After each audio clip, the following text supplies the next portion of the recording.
tá com o WhatsApp e você que tá vendo, quer mandar seu vídeo, deite o seu telefone. Amém. Vamos lá. Vai. Roda, Judazinho. Oi, Caio, bom dia. A minha pergunta, na verdade, eu acho que você já até respondeu, que eu estava assistindo um vídeo e você já respondeu, mas eu vou perguntar mesmo assim. Eu fui numa missionária, numa profeta, que falou que eu tinha 2 objetos na minha casa que era para mim tirar. E os objetos, assim, que Jesus ia me mostrar quais eram esses objetos. E eu pensei, né, eu fui para Bahia, em Salvador, e trouxe 2 baianas, né, 2 esculturas de baianas. E ela falou, nossa, são 2 esculturas bem coloridas e tal, que está trazendo maldição para sua casa, inclusive você ficou até doente, realmente, eu nunca tinha ficado doente, eu fiquei até doente. Enfim, ela falou assim, tira esses objetos da sua casa, porque está trazendo maldição para a sua vida. E eu cheguei em casa, tirei, quebrei tudo que eu trouxe de Salvador, eu peguei imãs de geladeira, até umas outras baianas que eu tinha trazido de Amparo, eu quebrei tudo.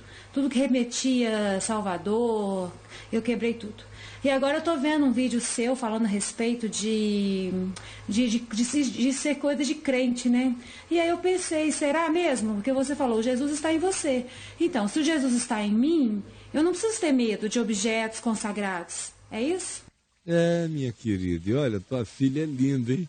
Nossa, linda, mãe. Meu Deus. Parabéns. Ela pulando, quando botou aqueles olhões com aquela cara bonita. Linda. Coisa boa. Quem tem uma coisa santa dessa em casa não tem que ter medo de nada. Poxa vida, quebrou as baianinhas. Uma filha abençoada, linda, a casa bonita, ela é uma jovem mulher bonita, tudo em paz. Fez uma viagem para a Bahia e aí meteram na cabeça de crente idiotado que tudo que se produz na Bahia é endiabrado. Você já pensou? Caio Fábio. É uma loucura. Tudo loucura, querido. Leia 1 Coríntios 8, onde Paulo fala de alimentos sacrificados aos ídolos.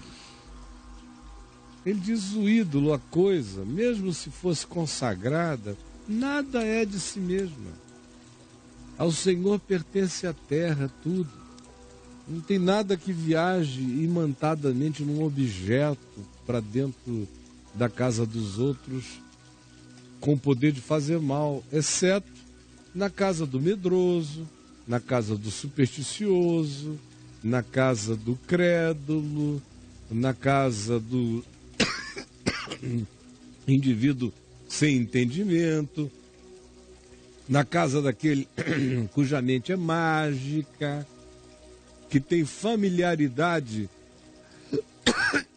com uma história e cultura de magia, já é todo predisposto, nunca ficou livre pelo Evangelho da consciência pagã que outrora nele residia. Nesse indivíduo, qualquer coisa que se diga a ele que está imantada de mal, fará mal a ele. Não é porque a coisa esteja imantada de mal, é porque ele se fará mal. O medo dele é a macumba dele. O pânico dele, a superstição dele é o feitiço dele. Tudo que aconteça de mal na vida de alguém em quem coisas supostamente vinculadas a objetos venham a fazer mal, só acontece mal porque o indivíduo se fez mal pelo medo, em razão do que atribuiu de poder ao que poder nenhum tinha. E assim a gente se faz mal, não é a coisa. Por isso aquele que é do Senhor e anda cheio do mais valente e que sabe que ao Senhor pertence tudo, que Ele é Senhor de tudo e que todas as coisas recebidas com ação de graças são santificadas, venham ela da África, da Bahia, ou venham de onde cheguem, de um templo evangélico que também anda cheio de macumba. No meu mundo não tem macumba, no meu mundo não tem objeto com poder de me fazer mal. No meu mundo não tem capiroto fantasiado de estátua. Só tem estátua. Só tem objetos. Mas com poder de me fazer mal, não existe nada na terra. Quem tem poder de me fazer mal sou eu. Aí eu tenho um poder enorme de me fazer mal. Mas coisinhas, tudo está santificado. Agora veja bem, querida, você sabe onde foi o lugar que Jesus disse: estabelecerei a minha igreja e as portas do inferno não prevalecerão contra ela? Sim. Lá em Mateus, capítulo 16, foi em Cesareia de Filipe, uma das cidades mais pagãs de Israel, uma cidade que tinha esse nome porque era consagrada ao imperador César, a Tibério, e foi construída pelo Herodes Filipai. E era uma cidade construída em cima de nichos pagãos de deuses antiquíssimos na região, que já eram cultuados ali muito antes dos judeus, dos hebreus chegarem naquele lugar, naquela região. Obrigado, meu querido Rodriguito. Muito antes. Por exemplo, a geografia daquele lugar é tão interessante que o livro de Enoque nos diz que aquela conspiração de anjos, descrita em Gênesis no capítulo 16, quando os Benai Elohim, os filhos de Deus, os anjos, tomaram a decisão de se misturarem, se hibridizarem com as mulheres humanas, em razão do que veio o dilúvio, está lá em Gênesis 6, o livro de Enoque diz que o lugar da conspiração dos 200 anjos foi o topo do Monte Hermon. Monte Hermon e a cidade de Cesareia de Filipe, construída aqui no pé. Então, na altura, tem essa história de uma conspiração de anjos. Ora, foi no Monte Hermon que Jesus se transfigurou em cima da história de anjos querendo possuir filhas dos homens. Cristo se transfigura. Você veja como ele dá importância. Como ele tem medo. Como ele ficou afetado. Ele fica preocupado. Resolveu se transfigurar no monte onde o livro de Enoque diz que houve aquela conspiração de anjos para se simbiotizarem, se hibridizarem com as mulheres, de cuja união nasceram os nefilins. E no sopé desse monte, Cesareia de Filipe, aonde a adoração ao deus Pan já acontecia há milhares de anos, aonde todos os nichos cananeus antigos tinham seu lugar de incrustamento na rocha, com divindades diferentes, e onde o Herodes Filipe colocou uma cidade dedicada a César com todo o panteão, com todos os cultos, com todas as venerações, com todas as paganidades de uma Romazinha naquele lugar. E é justamente nesse lugar que Jesus diz: edificarei a minha igreja e as portas do inferno não prevalecerão contra ela. Olhe bem, querido, se quem conhece Jesus e o Evangelho tem medo de geografias poluídas, paganizadas, de templos, de ídolos, de histórias, de consagrações, que não. Quem é de Jesus é um assombrador de assombrações. A gente vai chegando e demônio vai saindo. Satanás não fica. Eu sou luz do mundo. E Jesus me disse a ti, disse a tantos quantos creem: eis que eu vos dei autoridade sobre serpentes, escorpiões, sobre todo o poder do maligno, e nada absolutamente vos causará dano. Minha querida, essas suas amigas profetisas não conhecem o Evangelho e não confiam nessa proteção absoluta de Jesus. Elas vivem do medo que conseguem provocar no coração de uma pessoinha como você, que vai para casa e faz tudo que elas mandaram, e elas ganharam mais poder sobre a sua vida, porque você fica obedecendo a loucura dos inseguros, supersticiosos, profetas de vento, que não conhecem o ensino do Evangelho. Por isso profetizam engano, temeridade e pavor para o coração de quem anda sem conhecimento da palavra, porque não lê a Escritura, o Evangelho de carreirinha. Quem lê de carreirinha já entendeu. Agora, quer uma ajuda final? Entre no meu site, escreva a palavra sacrificado, comida sacrificada ou ídolos no campo de busca. Você vai encontrar vários textos meus a esse respeito. É tudo desnecessário, me dá uma pena ver a cabeça de vocês na mão dos malucos. Sinceramente, eu não estou querendo ofender as suas amigas, mas que é loucura porque é ignorância total do ensino do Evangelho, da segurança que Jesus dá.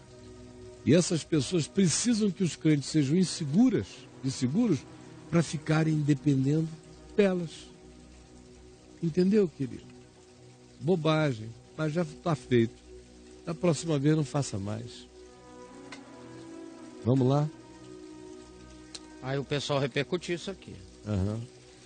Caio, eu creio sim no que o senhor está falando, mas como a profetisa acertou que tinha 2 imagens coloridas e por que ela ficou doente mesmo? Porque sempre tem 2 imagens coloridas em tudo, porque não tem ideia, ainda que a profetisa descrevesse o quadro inteiro, é um poder paranormal que outras pessoas têm. Caio, ainda que ela descrevesse o quadro inteiro, era paganismo isso. É paganismo, paganismo. É psiquismo, Tá. É paranormalidade. Beleza. E a pessoa ficou doente porque deu crédito.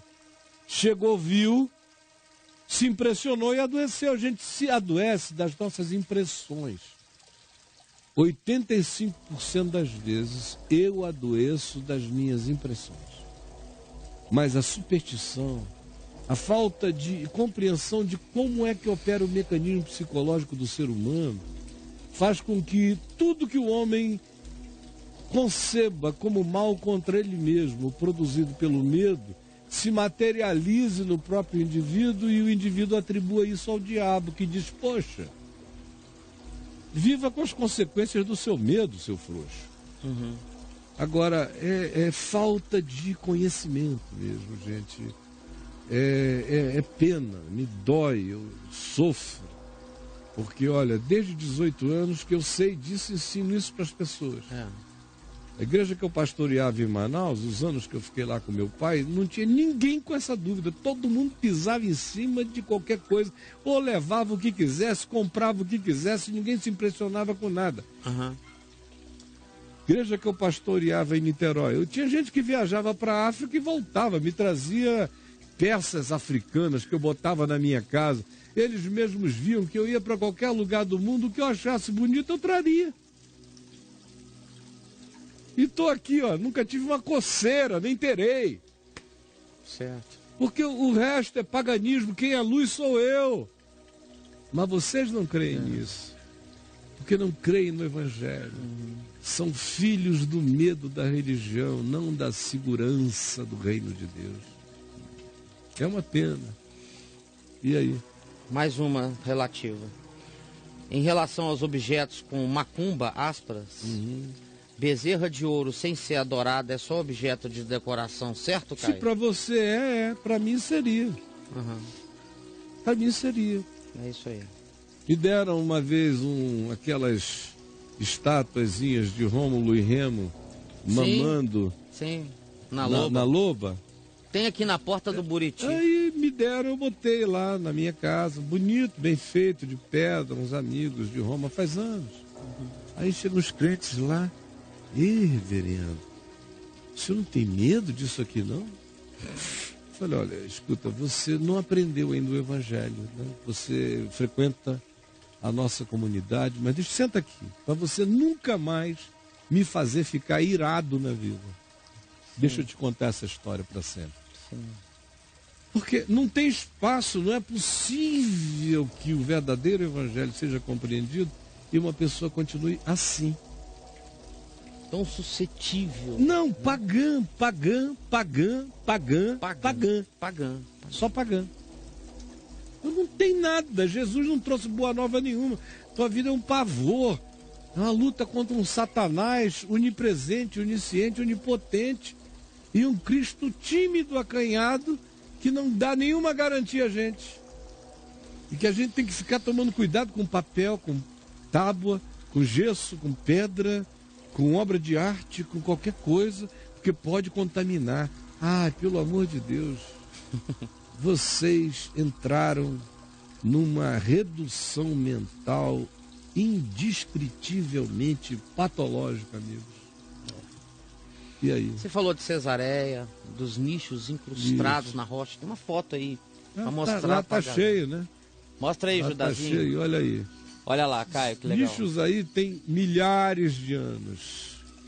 Isso é bem no sopé do Monte Hermon. É naquele lugar onde a gente costuma se reunir. Você prega lá. Ali, bem aí saindo dessa gruta, tem uma fonte de água. É uma das nascentes do Rio Jordão, são 3. E a gente costuma se reunir aí. Eu adoro fazer reuniões aí. Eu já fiz mais de 100 reuniões aí. Já gravei, acho que mais de 30 documentários aí. E já fiz tudo. Eu gosto de dormir embaixo das árvores que tem aqui pro lado direito. Quando, às vezes, eu vou sozinho, eu fico na sombra lá, durmo. Enquanto a Adriana anda, passeia. Uma maravilha. Rapaz, o povo não sabe aproveitar a criação, o Criador e a soberania de Jesus sobre tudo e todas as coisas. Não sabe. São filhotes de ídolos até hoje, de medos pagãos até hoje. E ficam achando que isso é esperteza espiritual. Andar acossado por esse medo dessa natureza patética. Acha que está atento a tudo. Não, ele é malandro espiritual. A gente tem que ficar. Que quem não anda assim. Tem a mãe, eu sei quando é. Aí não, vamos limpar aqui, vamos não sei o quê. São caça-fantasmas, são essas figurinhas. Igual esses que a gente vê nesses filmecos por aí. Ghostbusters. Sim. Vamos limpando, vamos. É tudo igual. Só falta dar um uniformezinho para os idiotas. Vem cá, e conhece os mistérios. Os mistérios. Tem os mistérios. E Jesus disse que, aliás, é Jesus mesmo no Apocalipse, que diz que no meio daquela igreja, numa das 7 igrejas, havia aqueles que se jactavam de conhecer as coisas profundas de Satanás. Cara. Se jactavam de conhecer as coisas profundas de Satanás. E Jesus disse que aquilo ali era diabólico que eles estavam fazendo. Porque Jesus nunca ensinou coisas profundas de Satanás, ele só disse, sai. E disse, aí veio o príncipe deste mundo e ele nada tem em mim, levantemo-nos, vamos-nos daqui. Vamos nessa. Não tem nada a ver. Não tem ensino, não tem que fazer a anamnese de demônio. Como é teu nome? Quem era teu pai? Do que você gosta? Qual é a tua especialização? Você já viu Jesus fazendo anamnese de demônio? Jesus só diz, espírito imundo, sai dele. Eu quero conhecer as coisas profundas do coração do meu Pai que está nos céus. Satanás, eu não ignoro os seus desígnios, mas não são liturgias e nem mandingas. Eu sei que ele é pai da mentira, quem mente se associa a ele, quem odeia se associa a ele, quem é covarde é como ele, quem é trapaceiro joga com ele.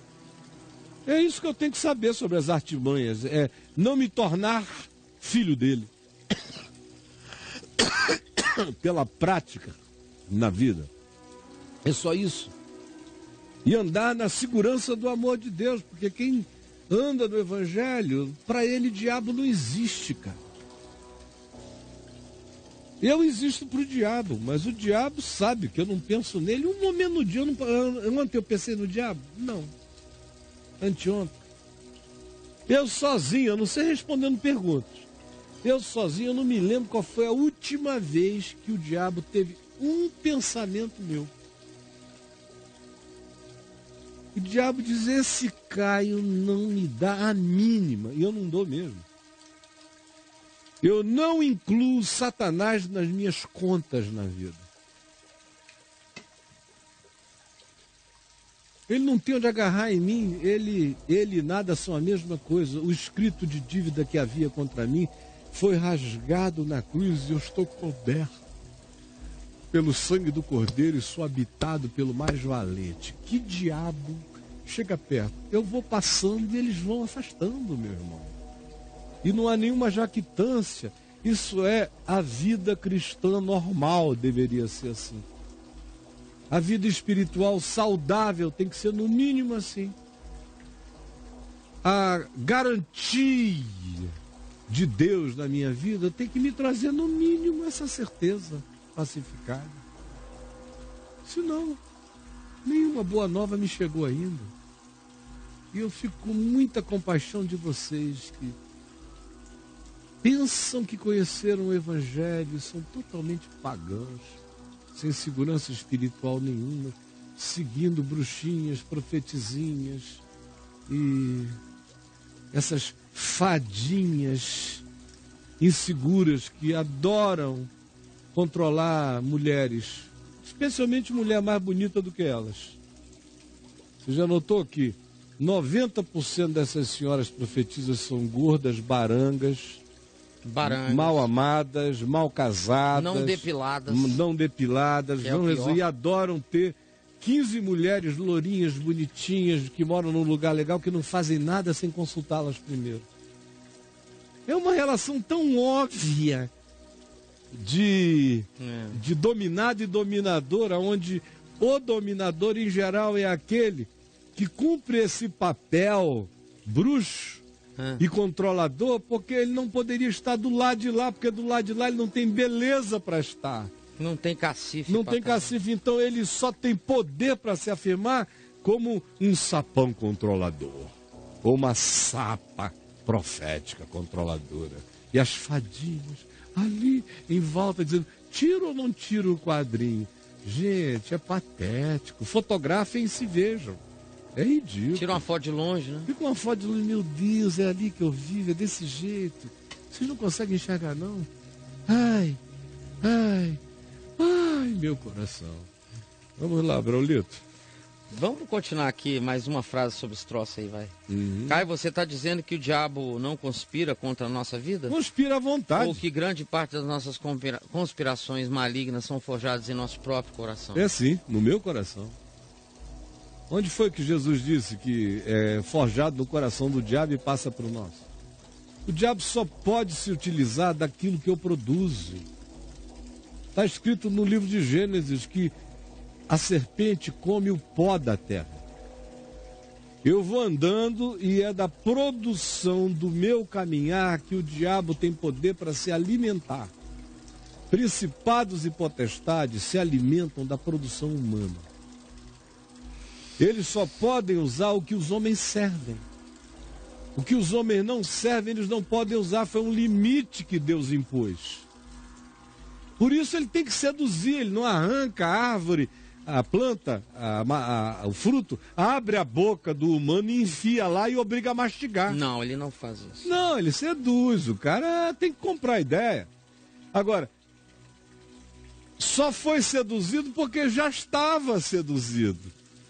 Porque a árvore era boa, era gostosa, era isso, e Deus tinha dito, olha, coma de tudo menos dessa. Pronto. Aí o indivíduo ficou querendo comer só daquela e de nenhuma outra mais.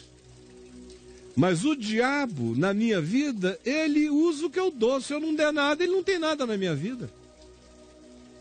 Leiam de carreirinho o Novo Testamento para entenderem como é assim, minha gente. Vocês leem o Novo Testamento tendo o pentecostalismo como chave hermenêutica. Por isso é que fica essa coisa doida na cabeça de vocês. É isso aí. O diabo trama à vontade, mas as tramas dele já estão todas por terra. Na minha vida já era. Ele pode fazer o que ele quiser. Por isso eu digo, ele só tem na minha vida o que eu dou a ele. O que eu não dou a ele, ele não tem. Quando eu fiz o que era mal em 98 e divulguei, disse que eu tinha feito o que era mal, um monte de gente me escreveu dizendo que a culpa era do diabo e da pombagira. Tem até uma carta lá no meu site, uma das únicas que eu postei lá. Terceirizaram o seu negócio? É, assim, que tem alguma coisa a ver com pombagira, que o cara me escreveu de Belo Horizonte, um irmãozinho querido, dizendo, olha, irmão, no mesmo ano eu também caí, e eu depois tive uma revelação de um profeta que falou que você caiu também com o mesmo espírito que me derrubou, uma mesma pombagira, não sei o que, tal. Então não fique se sentindo culpado, porque o diabo estava preparando. Eu falei, meu amigo, aqui comigo não tem diabo. A decisão foi minha, o pinto é meu, o erro é meu, a culpa é minha, Satanás não participou. Eu estou aqui diante de Deus e é com Deus que eu resolvo. E o diabo não entra nesse núcleo aqui. Ele não tem mais lugar nem de promotor na minha vida, nem de acusador, porque eu já estou na presença do advogado, do meu advogado. Não tem nem lugar para esse bicho. Essa cena de um diabo acusador morreu na cruz. O príncipe deste mundo foi julgado na cruz. Na minha vida, ele é julgado.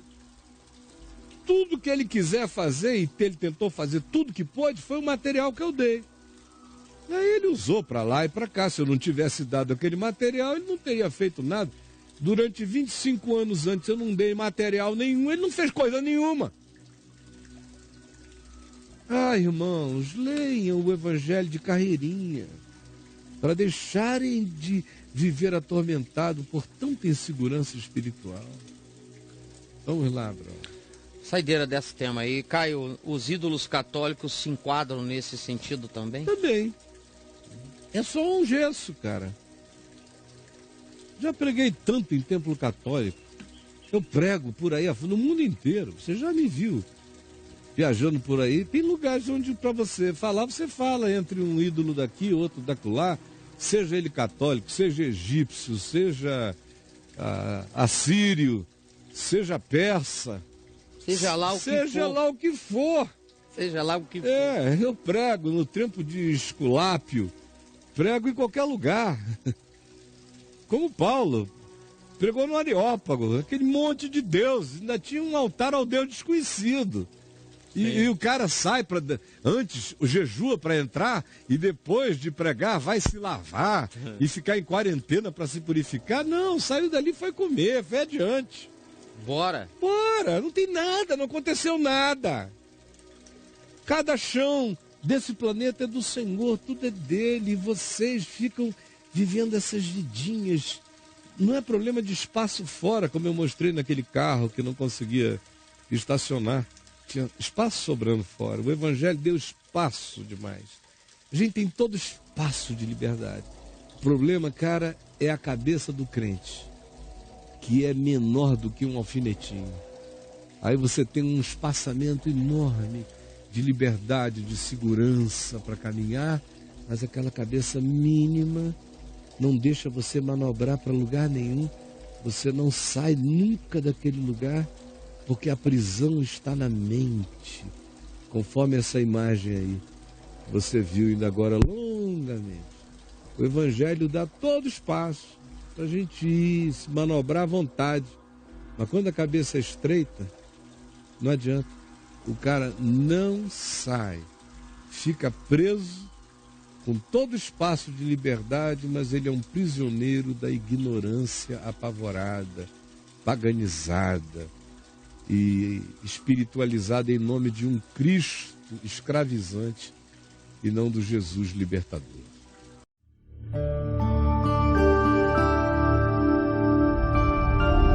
Vem me ver TV, o canal é você.